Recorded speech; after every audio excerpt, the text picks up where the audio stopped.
1 p.m. Then we'll cover those after the projects. Let's see how JavaScript was first made. The process of waiting for backend to validate the user data was tedious. So basically, when user had input a password, say he input just 3 characters of password, the minimum requirement for the password was to be of length 6 or 8 or 10. So this data was first sent to the backend. The backend used to validate this and then send an error saying the password is too short. So this was very tedious. So there was a need of a programming language that could validate the user input before transferring the data to the backend. So in September 1995, the most famous browser at that time was called Netscape Navigator. One of their programmers called Brandon Ike developed a new scripting language in just 10 days. It was originally called Mocha, but quickly became known as LiveScript and later on JavaScript. In 1997, due to the rapid growth of JavaScript, it became clear that the language would need to be properly maintained and managed. Therefore, Netscape handed the job of creating a language specification to European Computer Manufacturers Association, ECMA. It's also now known as ECMAScript, and they standardize the syntax of JavaScript. So where is JavaScript used? Until 2009, JavaScript was used only for creating web pages, to add dynamic behavior to a web page, and to add special effects, form validation, etc.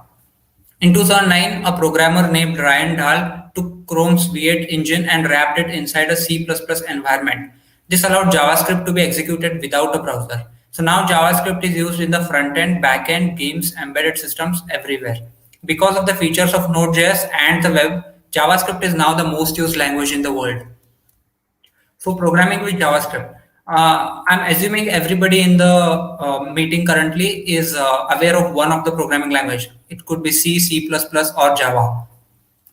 JavaScript supports object-oriented approach as well as functional approach. So that's enough theory. Let's start coding. So first of all, we'll see how JavaScript can outputs a statement to the console. So let's create an app. JavaScript files should end with the extension of .js. I'll be using Node.js to execute JavaScript, but you can do the same thing in a Chrome browser. So basically open a new tab, right click, inspect, and then go to console, and whatever I write here in the VS Code, you can directly write it over here and you'll get the same outputs. So first of all, let's see how to get an output. To do that, we write console.log and we pass in a string.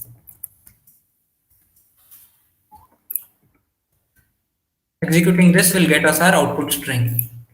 The same goes for console.dir.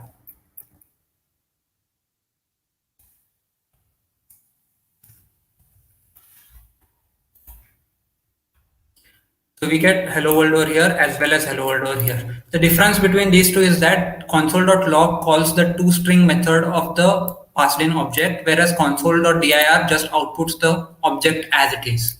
That's JavaScript consoles logging the output. Next, we'll look at the declaration of variables. In JavaScript, there are no fixed data types. Like how we write int a is equals to 10 in C or C++, we can't do that here. There are 3 methods of declaring a variable. The first one is var a is equals to 10, or we can write let b is equals to 10, or we can write const c is equals to 10. These are the only 3 methods to declare a variable. We'll look at the differences between all these 3. Just remember that for var and let, there is no need to initialize the variables, whereas for const, we have to initialize the variables. So let's look at the differences between all of these 3. Let's say the var a is equals to 10 in the outermost scope. And then let's make a block over here and change a is equals to 20. Coming out of the scope, let's log the value of a. This will be changed to 20. So basically, var is scoped to its outermost function. Assume the whole file is in a main function. If we change this to let a is equals to 10, and then let's make it let a is equals to 20 over here, we still get the outermost scoped value. So basically, let is scoped to to its parent block. It's called as lexical scoping. So a is 20 only within this block. Otherwise, it's 10 outside the block. And for const, it follows the same rules as let, except that it cannot be modified. It's immutable. Let's look at the initialization of variables. We did look into this. I just now initialized all three variables. So the basic data types in JavaScript, we have a number. So let a is equals to 10. Console.log type of a. This will give us a number. The next, just a side note, if we try to convert this, convert a string into a number, let's say number.parseInt, and pass in a string that is not a number, it will give us a data type called as NaN. This is an object and is abbreviation of not a number, just as a side note. The next data type is a string.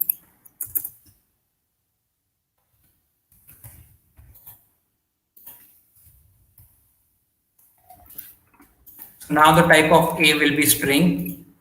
The strings can be either single quoted, we can wrap them with double quotes, or there are template strings, we write them using backticks. And one more thing that's interesting about template strings is that we can add JavaScript code inside the string. So we can write hello, $, curly braces, name, and let's say name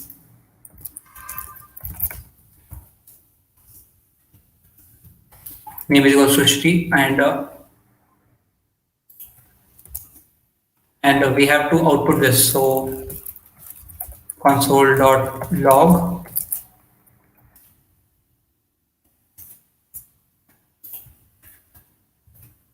so we get hello Shri as the output. These are the basic data types. We'll be looking into objects later on. Booleans are true and false. Undefined is a data type that is we have initialized a variable, but we have not defined it. We have not initialized a value yet. So this is initialization. If we remove this part and just log a, we get undefined as the output.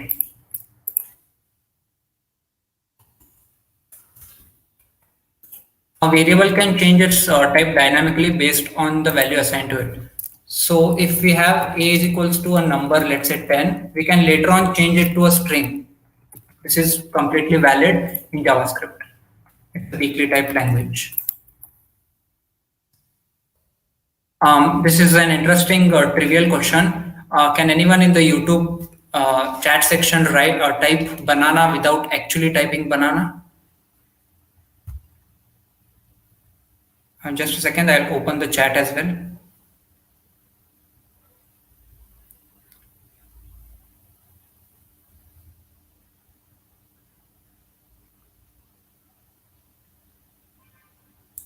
Anybody in the chat?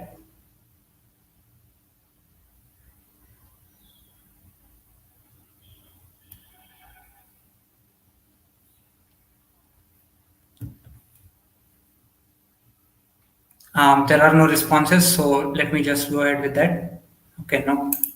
To do that, we have to first make a variable, let's say output or result is equals to, we'll type the first two letters BA, and then we'll concatenate it with number.parseInt, and then pass in a string value, anything that's not a number, and then finally add a to the end. So this parseInt will give us NaN, so BANANA.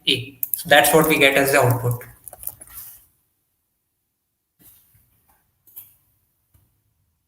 There we go. If we want the uppercase, then we can do 2 uppercase.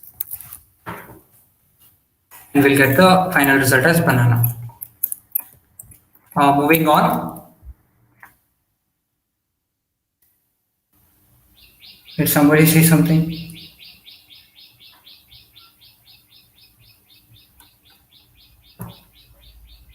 Okay, somebody had an answer, I guess. Sorry, I couldn't see that. Moving on, the comments in JavaScript. You can write a single line comment by prefixing the line with double slashes.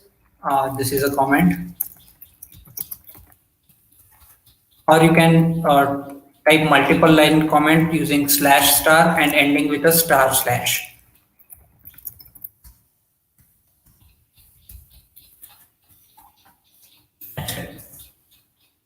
Moving on from comments, we have operators in JavaScript. This is where I said you guys should be knowing C or C++. It's exactly the same like C or C++, where we can add, subtract, multiply, raise to divide, mod, increment or decrement. I'll show an example with one of those.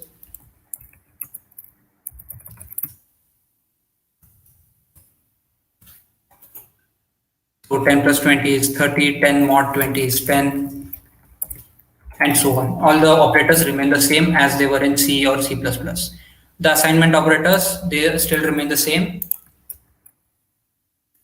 Say let A is equals to 10, B is equals to 20.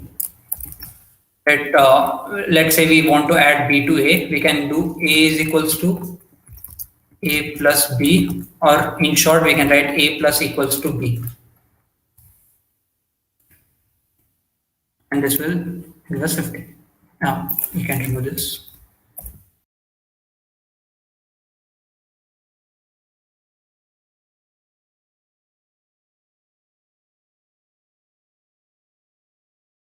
We will get 30 as the answer.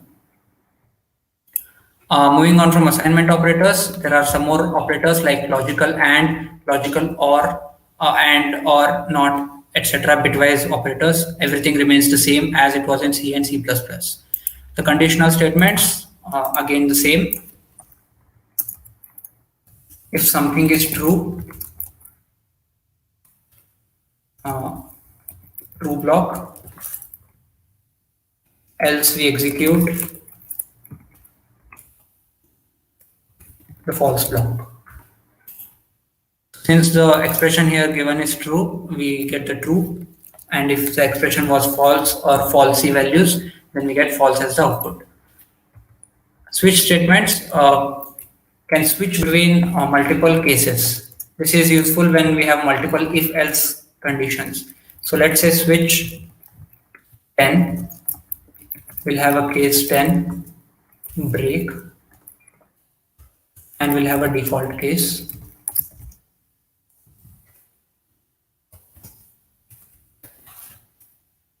And in case 10, let's log 10.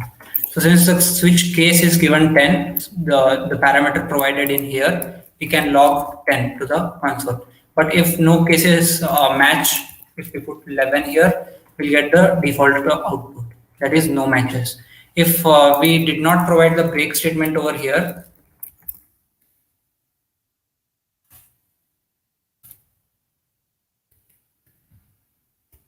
we'll get all three of them continuously, since there is no break in between each one of those. Actually, it should be 10. We'll get 10, 11 and no matches. So this remains as it was in C or C++. Moving on from switch statements, we have loops. Loops are a little different than C and C++. So let's say loops are first of all used to repeat or iterate over a block of code multiple times with or without the same values. So let's say we want to output hello world 10 times to the console output. So we write for let I is equals to 0, I is less than 10 plus plus I. We log hello world, and this will log hello world 10 times to the console. We use for loops when we know how many times we have to loop before the loop itself. Otherwise, we use a while loop. A while loop will take a statement such as, let's say, let A is equals to 0 and let B is equals to 5. Do the loop until A becomes B. So while A is not equals to B, let's loop and log hello world. And then we also have to increment A each time. So this will log hello world 5 times. There it is. There is another kind of for loop in which we can directly go through an iterable. I'll explain what arrays are later on, but for now, for an example, let's write an array. We can iterate through this either using indices or using this for loop. These for loops are called for of loops. For let item of A, we will log item. So we get all the items directly from the array using the for loop. After loops, we have something called as the hoisting. So basically, what hoisting means is that we can use a variable even before its declaration. Let's say log A and then declare A, where A is equals to 10. The where A part will be hoisted on top of the scope. So basically where A is available before the console log. So this will not give us an error. Instead it gives us undefined because only the declaration part is hoisted, not the initialization part. So basically after compilation, where A goes over here and A becomes 10 down here. And if we completely remove the declaration, we get a reference error that A is not defined. That's hoisting. Basically, the variables are moved to the top of the scope by the JavaScript interpreter. There are two types of equality operators, double equals and triple equals. Let me show you what they do. So let A is equals to 10 and let B is equals to the string 10. So now if A is double equals to B, a normal equality operator, let's log A and B are equal. So this to a normal programmer would seem bizarre because a string and a number cannot be equal. But what the double equality operator does is that it ignores the data type and just compares the values. So this will actually be true in JavaScript. Since this became an issue, they added the strict equality operator, or rather the triple equals, and this compares the data type as well as the values. Now they are no longer equal, so it will actually go to the else part. And A or B are not equal. So we get A and B are not equal. That's the strict equality operator. The strict equality operator is more secure than the normal equality operator. Let's look into arrays. Arrays are used to store multiple values in a single variable. I'll show you the declaration of arrays. So let's first see why there is a need to use an array. We have to write multiple variable names to store multiple values currently. So we can do this if the number of variables is less, but what happens when we store, we want to store 1,000 values or 1,000,000 values? In that case, we have to use an array. An array can be declared like this. Let A is equals to new array and pass in the values. A, comma. So this is an array. If we log A, we get the array as the output.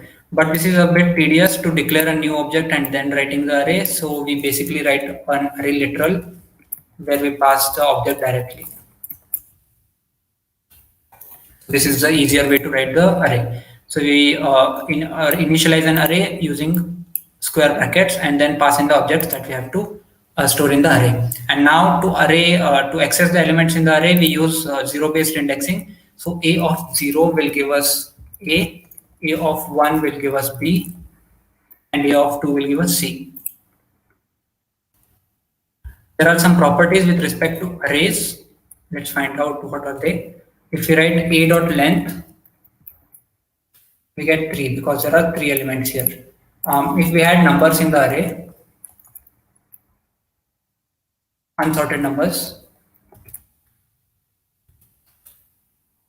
if you want to sort them, we write A.sort, and this will sort the array in place. It will not make a copy, rather it will just sort it as it is in its own scope reference.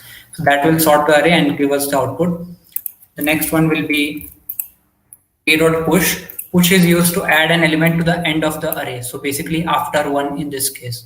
So if we write A.push, let's say 10, we'll get 10 as the last element. A.pop will remove the last element. So if you write a dot pop, it will remove the last element. The last element in this case was 10 because we pushed it, and then now it will pop it off. So we'll get the original array as the output, like this. Next one is index of. This will return the first appearing index of of a particular value. So if you write a dot index of, let's say index of 5, 5 is first appearing at position 1. So it gives us the output of 1. We have last index of. Basically, if there are multiple values, then we can use last index of to get the last time that value is appearing. Then we have unshift and shift. Unshift is used to add an element to the front of the list, and shift is used to remove an element from the list, from the front of the list. So a dot unshift, let's say 10, and then log a. So 10 is added to the front of the list. Now if we unshift, shift, then 10 will be popped off from the front of the list and we'll get the original array as the output. That's all. These are the most important properties and methods with respect to the array. Let's move on to objects. But before moving on to objects, let me show you something. I declared this array with the keyword let. I'll be using const over here. Okay, so we all know that const is basically when we want to make a value immutable. But in this case, if we write a of 0 is equals to some other value, let's say 10, and then log a, you see that the variable has changed, even though the reference is constant type. We'll look at how to solve this in the objects section. So what are objects? Object is a data type that contains key value pairs. There are multiple ways to define an object again. Let's look at those. So let object is equals to new object. We call the constructor of the object class, and then let's add properties. So object dot name is equals to string, and then we can log the object. So this has given the output as we have added a new property and we have given it a value. But this is again becoming tedious, so we can use object literals. Basically open and close a curly brace, add a property name, and give its value. Name is Sherry. Now again, if we change this to const, we can still manipulate the properties. You can see that it's changing from Srihari to Kulkarni. What if we want to stop this? To do that, we have to write object dot freeze, then passing the object that we want to make const. If we do that, we can no longer change the values. The name remains Srihari even though we are trying to change it over here. This does not give an error, but it does not manipulate it either. So in some cases, we want to